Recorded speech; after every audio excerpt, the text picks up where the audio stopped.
یہ گناہگار شخص جو مردہ ہے دل و دماغ اس کا، جب توبہ کے 2 قطرے بہا دے گا، یہ قطرے اتنے نم ہیں، یہ مٹی اتنی زرخیز ہے، یہ قطرے عند اللہ اس انداز میں قبول ہوں گے۔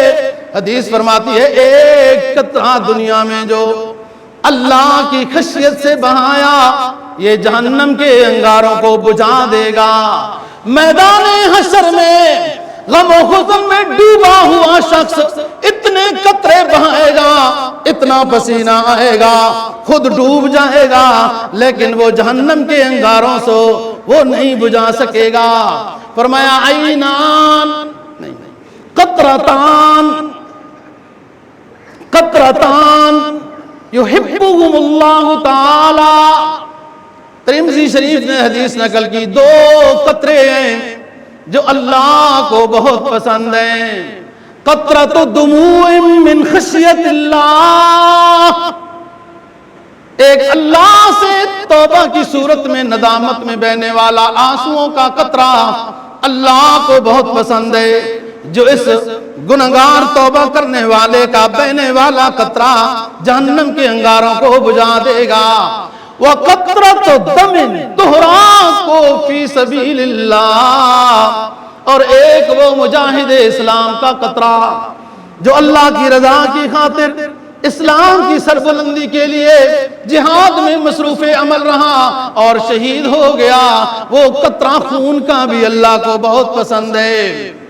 عینان لا یمسہم النار، 2 آنکھیں ایسی ہیں اس آنکھ والے کو جہنم نہیں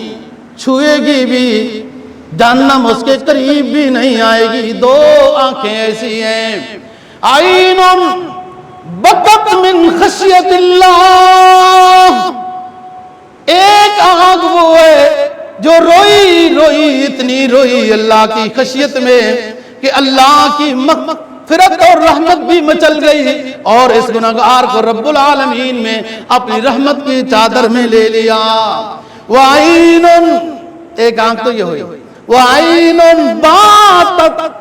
تحرس فی سبیل اللہ، اور ایک وہ آنکھ جو رات کو جاگتی رہی، اسلامی ملک کی سرحد کی حفاظت کرتے رہا، وہ مجاہد اسلام، وہ رات جو اس کی جاگتی رہے وہ جاگتا رہا، وہ عین وہ آنکھ جو کھلی رہی، یہ اللہ کو بہت پسند ہے۔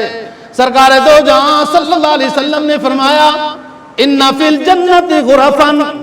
ترا ظہورها من بطونها وبطونها من ظہورها، فقال اعرابی فقام اعرابی فقال لمن ہی لمن یا رسول اللہ، قال النبی صلی اللہ علیہ وسلم لمن اطاب الکلام واطعم الطعام وادام الصیام وصلى باللیل والناس نیام۔ سرکار دو جہاں صلی اللہ علیہ وسلم نے فرمایا جنت کے محلات میں کچھ ایسے کمرے ہوں گے جن کا اندر سے باہر نظر آئے گا، باہر سے اندر نظر آئے گا۔ ایک جہاز سے آنے والا صحابی رضی اللہ عنہ اٹھا عرض کرنے لگا اللہ کے رسول یہ عمدہ کمرے کن خوش نصیبوں کو ملیں گے؟ سرکار دو جہاں صلی اللہ علیہ وسلم نے فرمایا جس میں 4 کام ہوں گے انہیں اس طرح کی اونچی جنت ملے گی، جو گفتگو کے لحاظ سے بڑے نرم تھے، لوگوں کو کھانا کھلاتے تھے، روزے رکھتے تھے، اور رات کو دنیا سوئی ہوئی ہوتی تھی،